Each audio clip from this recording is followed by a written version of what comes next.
You know, you never know where life will take you. And as we shine a spotlight on Mercer County all this week, that's certainly true for one couple there. Nearly 15 years ago, they traded in the beach for the bluegrass and a herd of alpacas. We took a trip to their working farm and learned all about these unique relatives of the camel.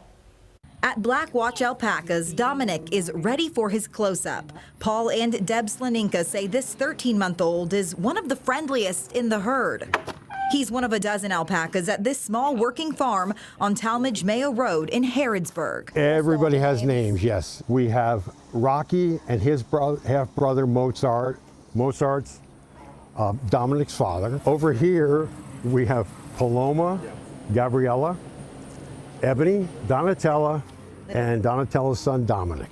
I know I missed a male, but I can't remember which one. That's a lot to keep track of, but Paul says they wouldn't have it any other way. In 2012, the couple sold their Miami, Florida condo, looking for a quieter lifestyle. The farm in Kentucky was pretty much a dart at a map. They bought this property thinking alpacas would be a good way to stay busy in retirement. I never pictured myself or my wife, 10, 15 years ago, saying we're going to go raise alpacas in Kentucky.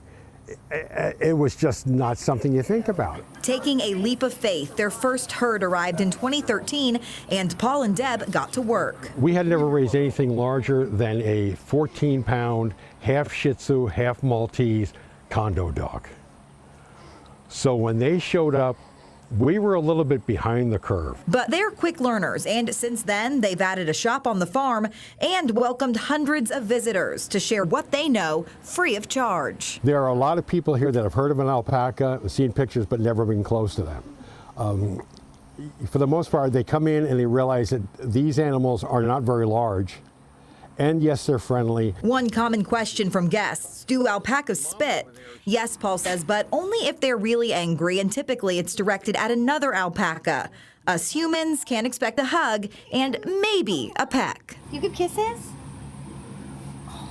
The perks to some alpaca FaceTime and the proof the Slaninkas made the right move nearly 15 years ago. I just find it kind of cathartic.